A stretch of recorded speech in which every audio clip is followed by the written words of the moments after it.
एक बार नारद जी ने भगवान से पूछा, भगवान विष्णु से, कि आपका सबसे बड़ा इस दुनिया में भक्त कौन है? भगवान ने कहा अभी नहीं बताऊंगा, मैं फिर बताऊंगा। क्यों? अभी हमारे पेट में दर्द हो रहा। भगवान ने कहा, नारद जी ने कहा आपके पेट में दर्द,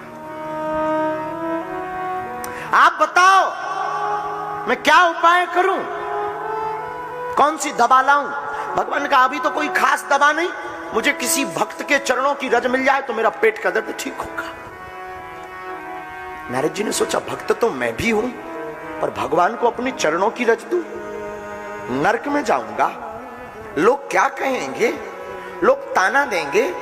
नारद जी ने कहा ना ना ना, हम अपने पिताजी के पास जाते हैं। ब्रह्मा जी के पास गए, आप तो भगवान के भक्त हो, भगवान के पेट में दर्द है, अपनी चरणों की रज दो। ब्रह्मा जी बोले बुद्धू है, पागल है क्या, बदमाश, भगवान को भला अपने चरणों की रज दूंगे? कहीं पर भी रज नहीं मिली। हार थक करके नारद जी वृंदावन में बैठ गए, आंखों में आंसू, पंखा झल रहे, गोपियां निकली। नारद जी आज इतने पसीना से तरबतर क्यों बैठे हैं और तुम्हारा चेहरा उजड़ा हुआ क्यों लग रहा? नारद जी बोले पूछने लायक बात नहीं है, बोलो बोलो बोलो बोलो बोलो, क्या हुआ? नारद जी बोले हमारे सरकार के पेट में दर्द है और उन्होंने कहा कि हमारा दर्द तब मिटेगा जब कोई भक्त अपने चरणों की रज दे देगा। गोपियां बोली हमारे सरकार के पेट में दर्द? तुरंत गोपियों ने अपने पैर को जमीन में रगड़ा, रज उठाई, इतनी सारी रज गोपियों ने दे दी नारद जी को। नारद जी बोले रुको तो, भगवान को चाहिए, तुम नरक में जाओगी, पागल हो क्या, बाबरी हो क्या? विचार करके तुम अपने चरणों की रज दो, भगवान को लगाना है, नरक भोगोगी, पुण्य क्षीण हो जाएंगे। गोपियां कहती अगर हमारे नरक जाने से उनकी पीड़ा ठीक होती है तो मैं तैयार हूं। वापस नारद जी आए, भगवान मुस्कुराकर बोले उत्तर मिल गया? भगवान बोले समझे नहीं। बोले भक्त वही है जो हमारे लिए नरक जाने को तैयार है।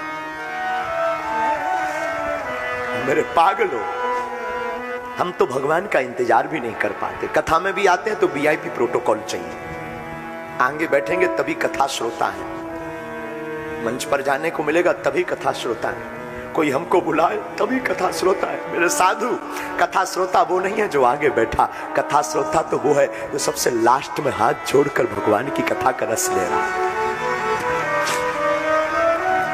कथा का बढ़िया और पक्का श्रोता भगवान का प्रेमी वह है, बागेश्वर धाम का सच्चा और अच्छा पागल वह है। अगर कथा हो रही तो सारे काम त्याग कर सिर्फ प्रभु की मस्ती में मस्त है।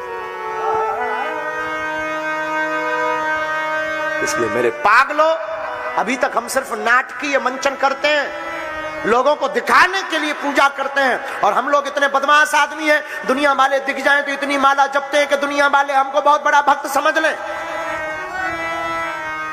और अगर हमें बैठने को ना मिले, कोई पूछे ना, कोई निमंत्रण ना दे तो हम लोग कह देते हो गया मैं नहीं जाऊंगा। मेरे पागलों, अभी तुम भक्त नहीं हो, एक नाटकीय आदमी हो, तुम सिर्फ नाटक करना जानते हो। सच्चा और अच्छा और पक्का भक्त वही है जो कहीं पर भी बैठ करके डूब जाए। हो जाओ, बहुत हो गया, तुमने दुनिया का रस बहुत पा लिया, तुमने संसार के रस को बहुत पी लिया, तुमने काम के रस को बहुत पी लिया, तुमने वासना के रस को बहुत पी लिया, तुमने बहुत उलाहना सुन लिया, तुमने बहुत ताने सुन लिए, तुमने बहुत धक्के खा लिए। आओ अब काम रस नहीं, राम रस में डूबे। आओ, जिस शाश्वत सत्य को पाने के बाद पर संसार की कोई कामना नहीं रहती, उस कृपालु को पकड़े। शाश्वत सत्य राम है, राम ही सुमरिए, राम ही गाइए। राम को सुमरो, राम को गाओ, राम में डूब जाओ, राम के हो जाओ। रावण भी कभी कभी रोता था अकेले में। मंदोदरी कहती थी किसके लिए रो रहे? रावण कहता कुछ नहीं। एक बार रावण रोते रोते रोते रोते रात को सोते हुए उठा। पत्नी मंदोदरी ने कहा क्या हुआ? कुछ नहीं, बोलो ना।